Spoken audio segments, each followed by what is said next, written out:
இப்போ அல்லாஹு தஆலா நோயை நமக்கு இறக்குகிறான் என்றால் அந்த நோயை எதற்காக இறக்குகிறான் என்பதை பற்றி நாம் குர்ஆனிலும் சுன்னாவிலும் தேடி பார்க்கிற போது முதலிலே அல்லாஹ் ஜல்ல ஷானஹு வ தஆலாவுடைய கதிரின் அடிப்படையில் அவன் நாட்டத்தின் அடிப்படையில் நோய் வருகிறது ஒன்று. இரண்டாவதாக அல்லாஹ் ஜல்ல ஷானஹு வ தஆலா இந்த நோயின் மூலம் தன்னுடைய அடியார்களை சோதிக்க விரும்புகிறான். பொதுவாக இந்த உலக வாழ்க்கை என்பது நமக்கு சோதனை களம் என்பதை நாம் ஈமான் கொண்டிருக்கிறோம். இந்த உலகத்தை அனுபவிக்க வந்தவர்கள் முஸ்லிம்கள் கிடையாது. முஸ்லிம்களை பொறுத்தவரையில் இந்த உலகத்தில் சோதனைகளை அவர்கள் சந்திக்க வேண்டும்.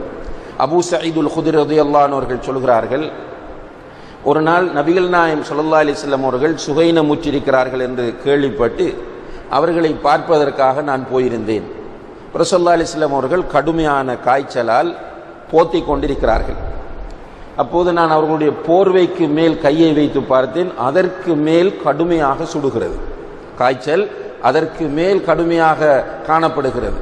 அப்போ அபூ சயீதுல் குத்ரி ரலியல்லாஹு அன்ஹு அவர்கள் ரசூலுல்லாஹி அலைஹி வஸல்லம் அவர்களிடம் கேட்கிறார்கள், யா ரசூலல்லாஹ், இவ்வளவு கடுமையான காய்ச்சலா என்று கேட்டதற்கு அல்லாஹ்வுடைய தூதர் ஸல்லல்லாஹு அலைஹி வஸல்லம் அவர்கள் சொன்னார்கள், ஆம், இவ்வாறு தான் நாங்கள் என்று அவர்கள் குறிப்பிடுவது நபிமார்களை, நாங்கள் அதிகமாக கடுமையாக சோதிக்கப்படுவோம், அதே போல எங்களுக்கு கூலியும் இரட்டிப்பாக்கப்படும் என்று ரசூலுல்லாஹி அலைஹி வஸல்லம் அவர்கள் சொல்கிறார்கள். இப்போ அவர் திரும்ப கேட்கிறார், யா ரசூலல்லாஹ், உங்களுக்கு அடுத்தபடியாக சோதிக்கப்படக்கூடியவர்கள் யார் என்று கேட்டதற்கு உலமாக்கள் என்று சொன்னார்கள்.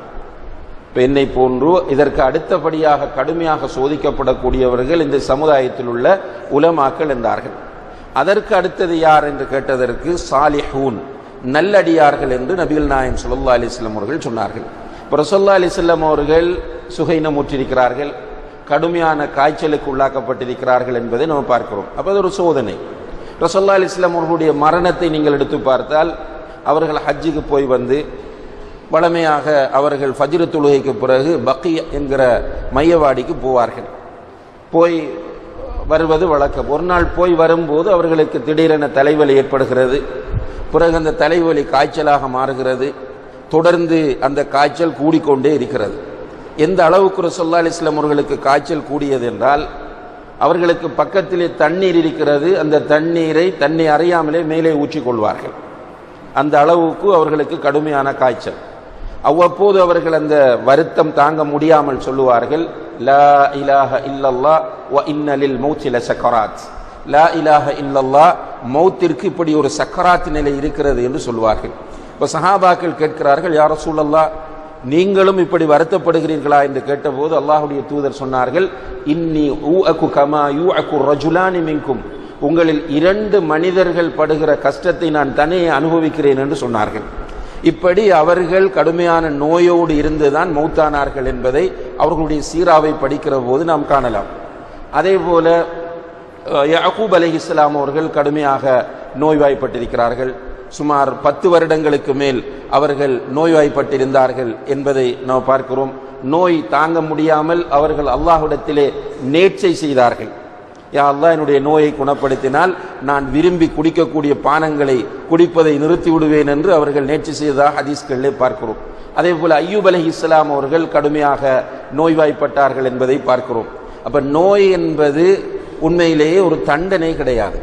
இப்போ சிலருக்கு சில நோய்கள் வந்தால் அந்த நோய்களை அவர்கள் வெளியே சொல்ல சங்கடப்படுவார்கள். டாக்டரிடமும் போவதில்லை. என்னென்று கேட்டால் இது ஊருக்குள் தெரிந்தால் நம்மை பற்றி தப்பாக பேசுவார்கள். இந்த சிந்தனை நிறைய பேர் நோயில் மிக மோசமான கட்டத்தை அடைவதற்கு காரணமாக அமைகிறது. சில நேரங்களில் சில சகோதரர்கள் மௌத்தாகுவார்கள். மௌத்தானத்துக்கு பிறகுதான் தெரியும் அவர் கேன்சரால் கஷ்டப்பட்டார் என்பது. இன்னும் சில சகோதரர்கள் இன்னும் சில வித்தியாசமான நோய்களால் பாதிக்கப்படுவார்கள். வெளியில சொல்ல மாட்டார். குடும்பத்தவர்கள் மிக சீக்கிரட்டாக ரகசியமாகத்தான் அதை மெயின்டைன் பண்ணுவார்கள். என்ன காரணம் என்றால், இவ்வாறான நோய்கள் நமக்கு அல்லது நம்முடைய வீட்டில் குடும்பத்தில் உள்ளவர்களுக்கு வருகிறது என்றால் இதை பற்றி அடுத்தவர்கள் தப்பாக விமர்சனம் செய்வார்கள், இதை அல்லாஹ்வுடைய ஒரு தண்டனையாக காட்டுவார்கள் என்கிற எண்ணம் தான் அவர்கள் நோயை மறைப்பதற்கான காரணமாகும். அன்புள்ள சகோதரர்களே, தெளிவாக புரிந்து கொள்ளுங்கள், நோய் என்பது நம்மை பொறுத்தவரையில் ஒரு தண்டனையே கிடையாது. நோய் என்பது ஒரு கோணத்தில் ஒரு நிஅமத் நமக்கு. ஏனென்றால் ரசூல் ஸல்லல்லாஹு அலைஹி வஸல்லம் அவர்கள் சொல்லுகிறார்கள், ஒரு முஃமினுக்கு ஏற்படக்கூடிய கஷ்டங்கள், துன்பங்கள், அவனுக்கு அவனுடைய உடம்பில் ஏற்படக்கூடிய வருத்தங்கள், அவனுடைய காலிலே ஒரு முள் தைத்தால், ஒரு முள்ளு குத்தினால் கூட அதன் மூலம் அவனுடைய பாவங்கள் மன்னிக்கப்படுகின்றன, அதன் மூலம் அவனுடைய பாவங்கள் மன்னிக்கப்படுகின்றன என்று நபி ஸல்லல்லாஹு அலைஹி வஸல்லம் அவர்கள் சொல்கிறார்கள். அவனுடைய அந்தஸ்து உயர்த்தப்படுகிறது என்று சொல்கிறார்கள். அப்ப நோய் வருவது என்பது ஒரு வகையில் நிஅமத்து தான். இரண்டு வகையாக அதை நாம் பார்க்கலாம். ஒன்று, நம்மை அறியாமல் நம்முடைய பாவங்கள் மன்னிக்கப்படுகின்றன, இது ஒரு நன்மை.